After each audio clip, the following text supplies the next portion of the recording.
ఇక్కడ మొదటి మాట ఉంది, లోకం మిమ్మల్ని ద్వేషించిన ఎడల గుర్తుపెట్టుకోండి, నన్ను మొదటిగా ద్వేషించారు.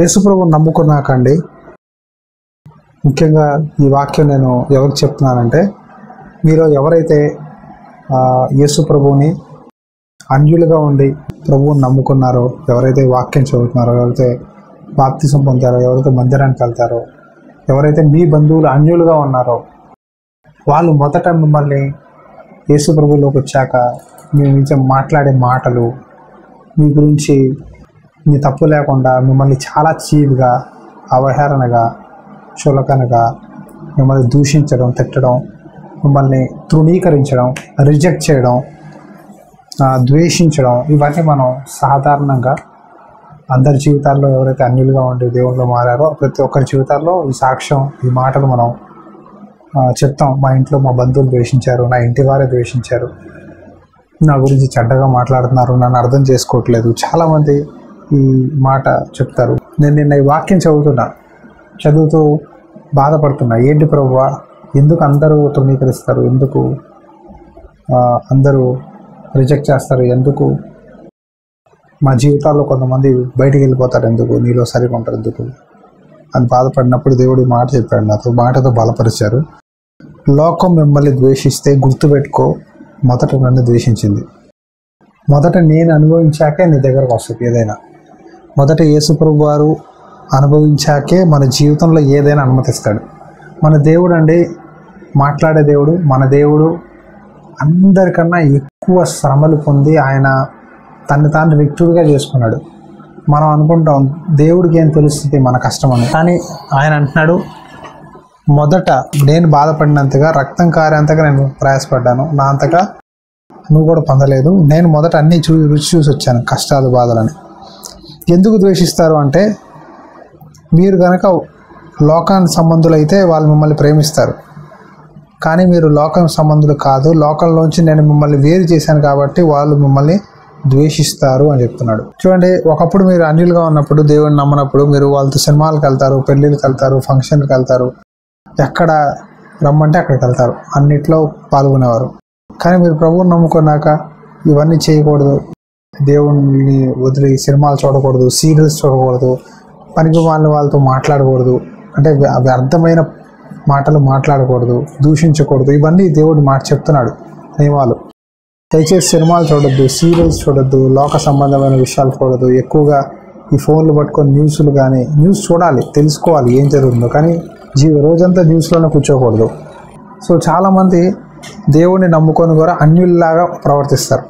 మీరు ఎప్పుడైతే అన్యుల్లా ప్రవర్తిస్తారో లోకం మిమ్మల్ని ప్రేమిస్తుంది, ఎందుకంటే మీరు వాళ్ళ మాట వింటున్నారు కాబట్టి.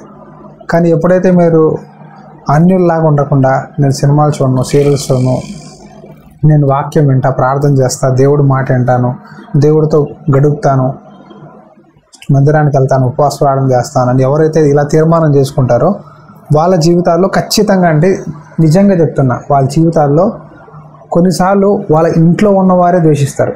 ఒకే ఇంట్లో తల్లి కూతురు మీద, తండ్రి కొడుకు మీద, పిల్లలు తల్లిదండ్రుల మీద, బంధుమిత్రుల మీద, వీళ్ళందరూ వ్యతిరేకిస్తారు. ఒక ఇంటి వారే ఇంట్లో ఉన్న వారిని వ్యతిరేకిస్తారు అన్నాడు. దాని అర్థం ఏంటంటే యేసు గొడవలు తీసుకొస్తారని కాదు. ఇంట్లో ఒక్క వ్యక్తి నిజంగా పరిశుద్ధంగా ప్రార్థన చేస్తూ నమ్మకంగా దేవునిలో భక్తులు ఎదుగుతుంటే లాగడానికి వెనకాల 10 మంది ఉంటారండి. ఇప్పుడు కూడా చాలామంది చెప్తారు, కంప్లైంట్ ఇస్తారు, నేను మందిరానికి వెళ్తే నా భర్త నాకు విడాకులు ఇవ్వాలంటున్నాడు, నేను చర్చికి వెళ్ళనివ్వట్లేదు, నా భర్త వాక్యం చదవనివ్వట్లేదు, బైబిల్ చదివితే లేపేస్తాడు, ఏదో ఒక పని చెప్తాడు, ప్రార్థన నేను రహస్యంగా చేసుకుంటున్నాను రాత్రిపూట, వాక్యం దొంగచాటుగా నా భర్త ఉద్యోగానికి వెళ్ళాక చదువుకుంటున్నాను అని చెప్పే సహోదరులు ఎంతోమంది ఉన్నారండి ఈరోజు. మీకు కనుక ఆ శ్రమ లేదనుకోండి, మీ భర్త, మీ భార్య, మీ ఇంట్లో మీ తల్లిదండ్రులు మీకు సహకరిస్తున్నారంటే, వాక్యం చదువుకోవడానికి, ప్రార్థన చేసుకోవడానికి, దేవుడితో మాట్లాడుకోవడానికి అవకాశం ఇస్తున్నారు, అనుమతిస్తున్నారంటే మీరు చాలా చాలా ధన్యులు. నిజంగా చెప్తున్నా, చాలా చాలా ధన్యులు. దేవుడు ఇచ్చిన అవకాశాన్ని మీరు దయచేసి పోగొట్టుకోవద్దు.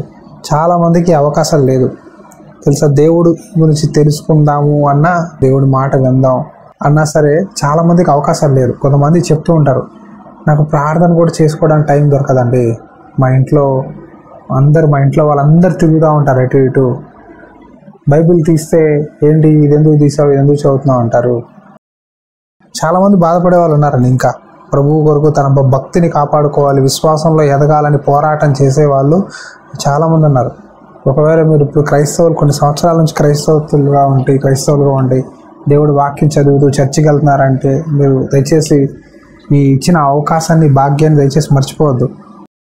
కొంతమంది ఎప్పుడు నేను చూస్తాను, ఎంతసేపు ఎరుగు పొరుగు వారు, బంధుమిత్రులు, స్నేహితులు వాళ్ళతోనే ఉంటారు. ఇంకా వాళ్ళ ఇంట్లో ఎవడో ఒకడు వస్తూనే ఉంటాడు, మనిషి రాకుండా ఉండదు.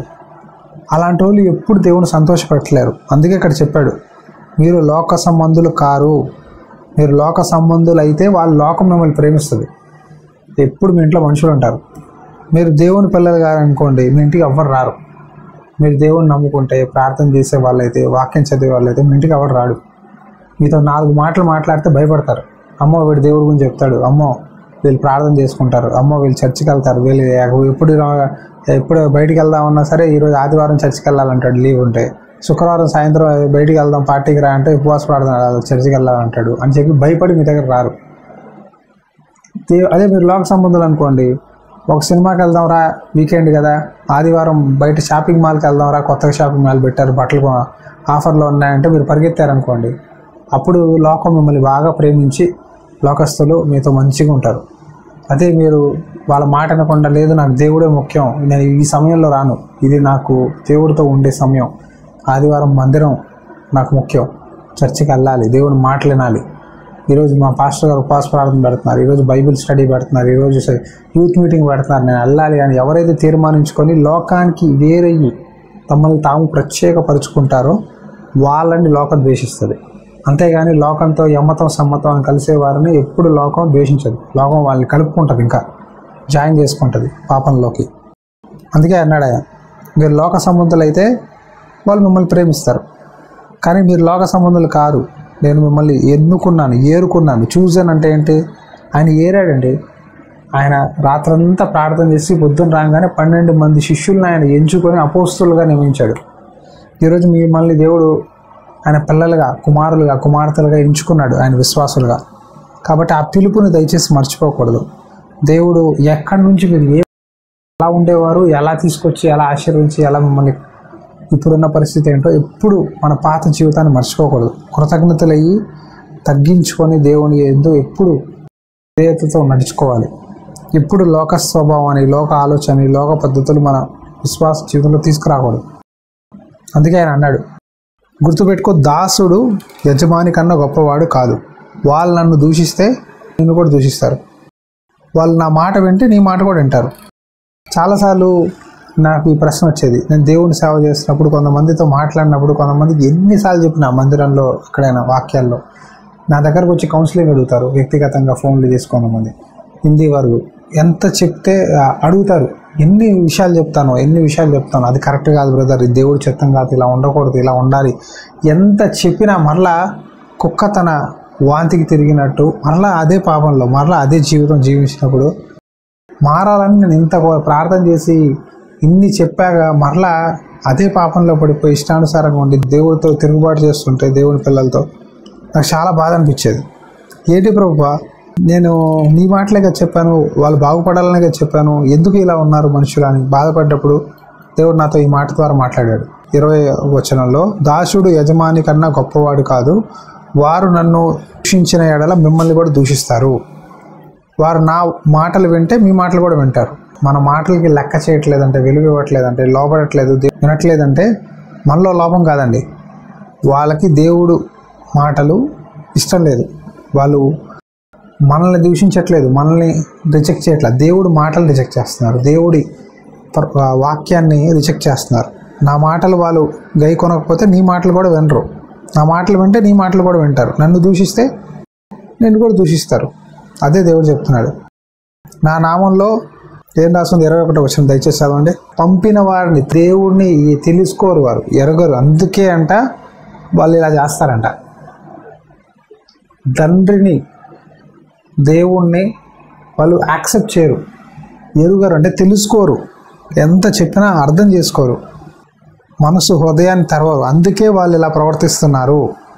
కానీ నేను వచ్చా, నేను బాధలు పడ్డా, నేను అవమానించబడ్డా, దూషించబడ్డా, దెబ్బలు తిన్నా, సిలువలో మరణించా, రక్తాన్ని కార్చా, తిరిగి లేచా, పునరుత్థానం అయ్యా, నా పరిచయాన్ని మీకు ఇచ్చాను, నేను అన్నీ చెప్పాను. చెప్పకపోతే మీ పాపులు కాదు, కానీ చెప్పాను ఎలా ఉండాలో ఎలా ఉండకూడదని. చెప్పినా సరే మీరు వినకపోతే మీకు విషయం లేదంటే ఎక్స్క్యూజ్ లేదనమాట. ఎక్స్క్యూజ్ అంటే ఇంకా అవకాశం లేదు, క్షమాపణ లేదు. నేను చెప్పాను. చూడండి, దేవుడు చెప్పి కూడా మాట వినకపోతే, లోబడకపోతే శిక్ష ఉంటుందండి. చెప్పినప్పుడు లోబడితే దేవుడు కనికరిస్తాడు. ఆయన కృపగల దేవుడు, అవకాశం ఇస్తాడు. ఒక్క అవకాశం అయ్యా అంటే ఇచ్చాడు ఆయన అనేక మందికి. వ్యభిచారంలో పట్టబడి స్త్రీ రాళ్లతో కొట్టి చంపేయండి, ఇవిడ వ్యభిచారంలో పట్టబడింది ధర్మశాస్త్రం చెప్తుందంటే ఆయన ఒకే మాట అన్నాడు, మీలో తప్పు చేయని వాడు మొదట రాయి విసరండి అంటే ఎవరు విసరలా, వెళ్ళిపోయారు అక్కడి నుంచి. అప్పుడు ఆయన, నేను కూడా నిన్ను శిక్షించడం, అమ్మ ఇక మీదట పాపం చేయొద్దు అన్నాడు. ఆయన క్లియర్గా మాట అన్నాడు, అమ్మ ఇక మీదట నువ్వు ఈ తప్పు చేయొద్దు అంటున్నాడు దేవుడు. అది లోక పనుల గురించి బ్రాకెట్లో. అది సినిమాలు చూడడం అవ్వచ్చు, సీరియల్ చూడడం అవ్వచ్చు, స్నేహితులతో మాట్లాడడం ఉండొచ్చు, లేదా దేవుడి మాటకి వినకపోవడం ఉండొచ్చు, ప్రార్థన చేయకుండా ఉండొచ్చు, వాక్యం చదవకుండా ఉండొచ్చు, దేవుడి కన్నా ఎక్కువగా ధనం కొరకు, ఉద్యోగాల కొరకు, డబ్బుల కొరకు, సంపాదన కొరకు పరిగెత్తే ఉండొచ్చు. అది ఏదైనా సరే అండి, ఏదైనా సరే దేవుడి మాట కన్నా, దేవుడి వాక్యం కన్నా, దేవుడి చిత్తం కన్నా ఏది మీకు ఎక్కువ కాకూడదు మీ జీవితంలో. ఏదైనా సరే దేవుని స్థానాన్ని పొందుతుంది, మీ జీవితంలో ప్రాముఖ్యత ఇస్తున్నారంటే అక్కడ మీరు దేవుని మహిమపరచట్లేదు. నన్ను ఎవరైతే సిలువలో కొట్టారో, నన్ను ఎవరైతే అన్యాయంగా తీర్పు తీర్చి నన్ను అన్న కైఫా పిలాతు చేయించారో వాళ్ళు నన్ను కాదు తృణీకరించింది, నా తండ్రిని తృణీకరించారు. నిర్హేతుకంగా నన్ను ద్వేషించితిరి. ఈ మాట నా హృదయంలో పదే పదే వస్తుందండి. ఎందుకంటే ఏ తప్పు చేయకుండా మనల్ని కొంతమంది దేవుని సేవ చేసినప్పుడు కారణం లేకుండా ద్వేషిస్తారండి. నాకు అర్థం కాదేంటో. విశ్వాసంలో ఉన్నప్పుడు, సేవ చేసినప్పుడు అసలు సంబంధం లేకుండానే తిట్టడం, సంబంధాలు లేకుండా మనల్ని అవమానించడం, సంబంధం లేకుండా ఏదో ఒక దూషణ పనులు చేయడం, మన మీద చెడ్డగా మాట్లాడడం, వెనకాల ముందు నవ్వుతూ ఉండి వెనకాల మనల్ని వెన్నుపోటు పొడిచే అంటారు కదా, వెన్నుపోటు పొడిచే మాటలు మాట్లాడడం, వాక్యం చెప్తే ద్వేషించడం ఏంటి, ప్రార్థన చేస్తే ద్వేషించడం ఏంటి, వాళ్ళని దేవుని మందిరానికి రండి అని వెంబడిస్తే ద్వేషించడం ఏంటి, చాలాసార్లు అనిపిస్తుంది. తప్పేం చేస్తున్నాం ప్రభా, గట్టిగా ఉండనే చెప్తున్నాం కదా అన్నప్పుడు దేవుడు ఇదే మాట అన్నాడు, అయ్యా నన్నే ద్వేషించారు కారణం లేకుండా, వాళ్ళు నా మాటను తృణీకరించారు, నేను వచ్చాను, నేను అన్ని అద్భుతాలు చేసినా సరే నన్ను అవమానించారు, నన్ను కారడి పట్టువాడు అన్నారు, దెయ్యాలు పట్టినవాడు అన్నాడు, రకరకాలుగా మాట్లాడారు, నన్ను తృణీకరించారు, నన్ను గాయపరిచారు. మరి నన్నే చేసినప్పుడు మరి నిన్ను చేస్తే ఎందుకు అంత బాధపడతావు? చూడండి, విశ్వాస జీవితంలో పరిచర్య సేవకులకి చాలామంది సేవకులకి బాధలు ఉంటాయండి. మరి విశ్వాసాలకి ఎంతవరకు ఉంటాయో తెలియదు, కానీ మందిరాల్లో సేవ చేసే వాళ్ళకి చాలాసార్లు రిజెక్షన్, తృణీకరణ, చులకనగా చూడడం, చులకనగా మాట్లాడడం, అవమానించడము, దేవుని సేవకులను లెక్క చేయకపోవడం, ఆయన మాటలు లెక్క చేయకపోవడం, ఇవన్నీ ఉంటాయి. కానీ ప్రభువారు అంటున్నారు, నా ఆదరణకర్తని నేను తండ్రి నుంచి నీకు పంపిస్తాను, ఆయన సత్యమైన ఆత్మ, ఆయన తండ్రి దగ్గర నుంచి వస్తాడు, ఆయన నా గురించిన సంగతులు చెప్తాడు. దేవుడి పరిశుద్ధాత్మ అండి, దేవుడి పరిశుద్ధాత్మ ఏం చేస్తుందంటే మనకి సహాయం చేస్తుంది. ఆయన అడ్వకేట్, ఆయన సహాయకుడు, ఆదరణకర్త, హెల్పర్, ఆయన సత్యం కలిగిన ఆత్మ, స్పిరిట్ ఆఫ్ ట్రూత్, ఆయన నిజమే మాట్లాడతాడు. కాబట్టి దేవుడు ఆత్మ, పరిశుద్ధాత్మ మనకు సహాయం చేస్తుంది. బాధలు వచ్చినప్పుడు, కష్టాలు వచ్చినప్పుడు మనం కృంగిపోకర్లా, ఎవరో మనల్ని ఏదో అన్నారు, మన తప్పు లేకుండా కొంత మాటలు మాట్లాడుతుంది లోకం. ఈ రోజుల్లో నిజం కన్నా అబద్ధం ఎక్కువగా బయట ఈ యూట్యూబ్స్లో, ఫేస్బుక్లో ప్రబలుతుంది. ఒక వ్యక్తిని చెడ్డ చేసి డబ్బులు సంపాదించుకునే లోకంలో ఉన్నాం ఇప్పుడు మనం. ఒక వ్యక్తి గురించి లేనిపోని మాటలు, అబద్ధాలు, మోసాలు చెప్పి అతన్ని చెడ్డ చేసి డబ్బు కోసం దొంగ మాటలు చెప్పే లోకంలో మనం ఉన్నాం. మీడియాలో వచ్చేవన్నీ నిజం కాదండి. న్యూస్ ఛానల్లో వచ్చేవన్నీ 90% భారతదేశంలో అబద్ధాలే అంట, నిజాలు కాదంట. మనుషులు ఏదో ఆకట్టుకోవాలి, ఆకర్షించాలి అని 100లో 90 మాటలు అబద్ధాలు మాట్లాడతారు న్యూస్లో కూడా. కాబట్టి దేన్ని నమ్మడానికి లేదు. అందుకే దాన్ని ఎక్కువగా చూడొద్దని నేను చెప్తున్నా. మీరు సీరియల్స్ చూసారనుకోండి, దాంట్లో అత్తా కోడళ్ళు ఎలా గొడవ పెట్టుకోవాలి, ఎలా తిట్టుకోవాలి, ఎలా దూషించుకోవాలి, ఒకరి మీద ఒకరు పన్నాగాలు ఎలా పన్నాలి, ఎవరిని ఎలా మోసం చేయాలి, కుళ్ళు, అసూయ, ద్వేషము, గొడవలు, అల్లర్లు, ఇవన్నీ ఒక సెట్ ఆఫ్ దురాత్మలు. ఇవన్నీ మీ ఇంట్లో వచ్చి కూర్చుంటాయి. దయచేసి సీరియల్స్ చూడొద్దు. సినిమాలు చూసారనుకోండి, వ్యభిచారాత్మలు, భయం ఆత్మలు, దురాత్మ శక్తులు అన్నీ ఇంట్లో వచ్చి కూర్చుంటాయి. ఎక్కువగా బూతులు మాట్లాడే వాళ్ళతో కూర్చుంటే మీ నోట్లో బూతులు వస్తాయి. ఎక్కువగా తాగుబోతులతో ఉంటే తాగుడు అలవాటు అయిపోద్ది. దయచేసి చెడ్డవారితో సాంగత్యం చేయొద్దు. అవి అన్నీ ఏంటంటే వెనకాల ఈవిల్ స్పిరిట్స్, దురాత్మ శక్తులు మిమ్మల్ని ప్రేరేపిస్తాయి పాపంలోకి. కానీ నేనేమంటున్నానంటే మంచిగా విశ్వాసంలో ఉన్నవారు, ప్రార్థన చేసేవారితో సహవాసంలో ఉండండి. ఇలాంటి గూగుల్ మీట్ పెట్టినప్పుడు, ఇలాంటి సహవాసం పెట్టినప్పుడు దయచేసి దీంట్లో జాయిన్ అవ్వండి. క్రమంగా జాయిన్ అవ్వండి. దేవుడి మాటలు వినండి. దేవుడి మాటలతో సరిదిద్దుకోండి మీ ఆధ్యాత్మిక జీవితాన్ని.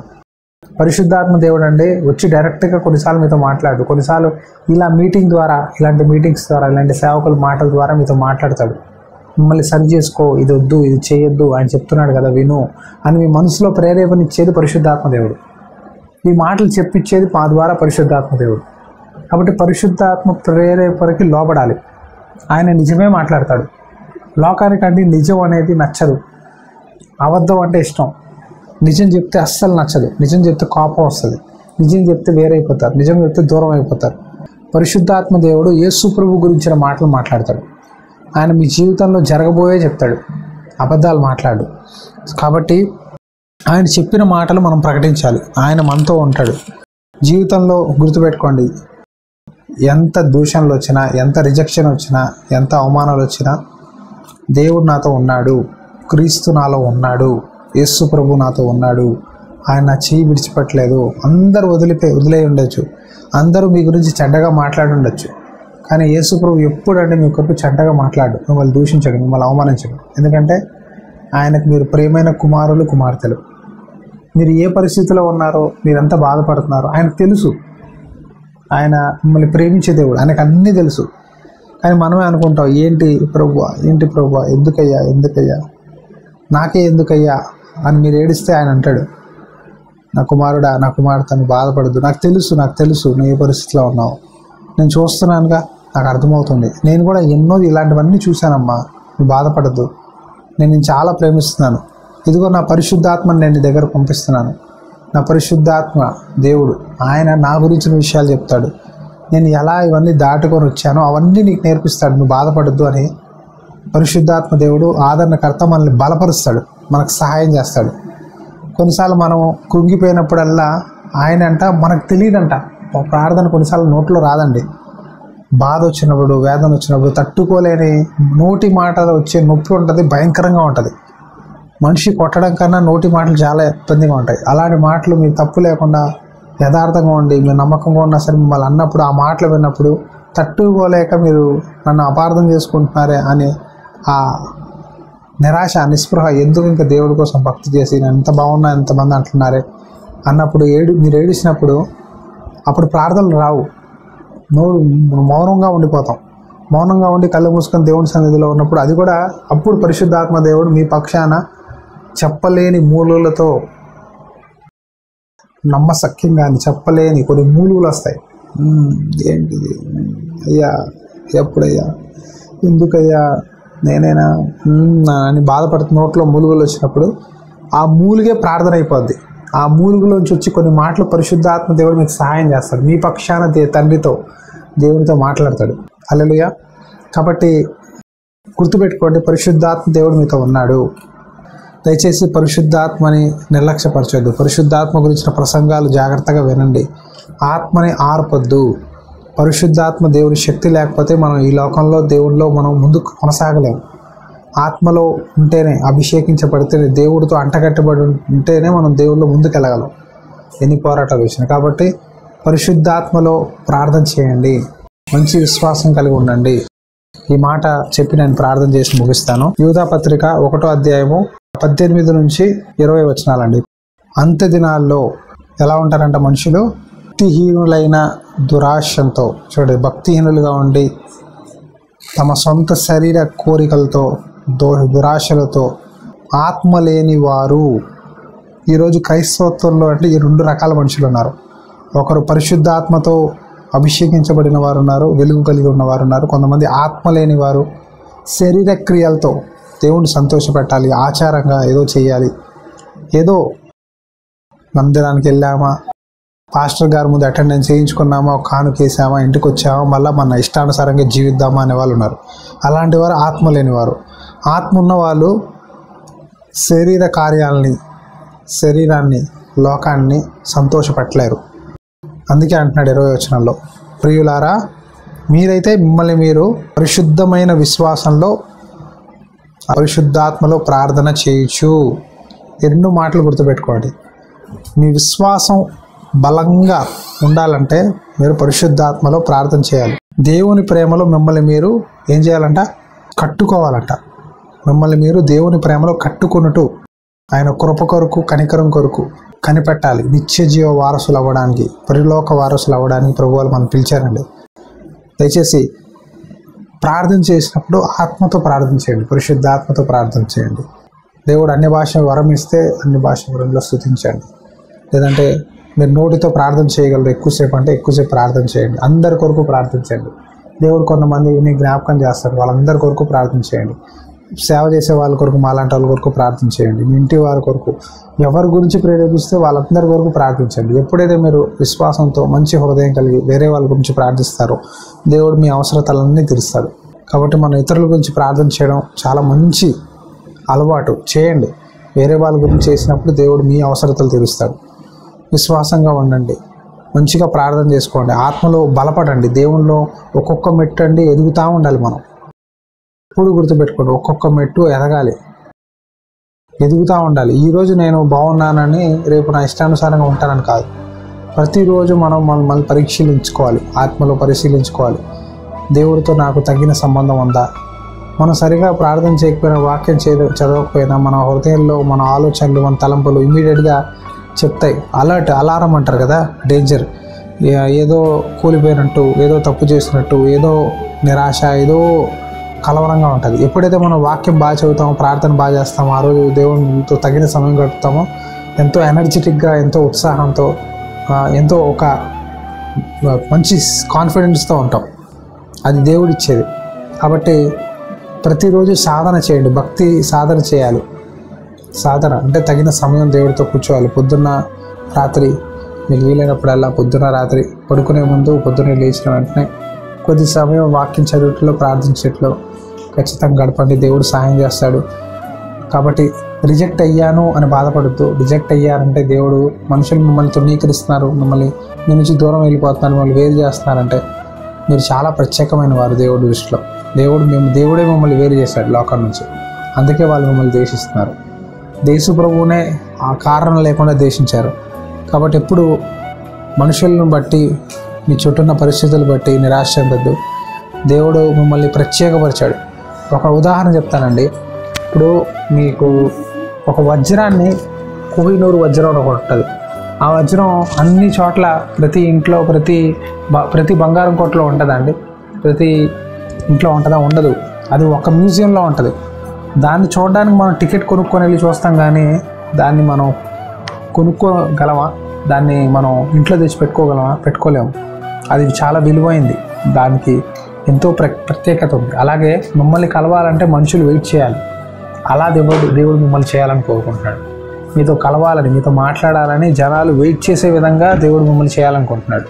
అలా చేయాలంటే మీరు లోకం నుంచి వేరే దేవునిలో ఉంటే తగిన సమయంలో లోకం మిమ్మల్ని గుర్తించి మీ విలువ ఏంటో, మీ ఎంత ప్రత్యేకమైన వారో లోకం గుర్తెరిగి ఒకరోజు మిమ్మల్ని అడుగుద్ది, మా కొరకు ప్రార్థన చేయాలి.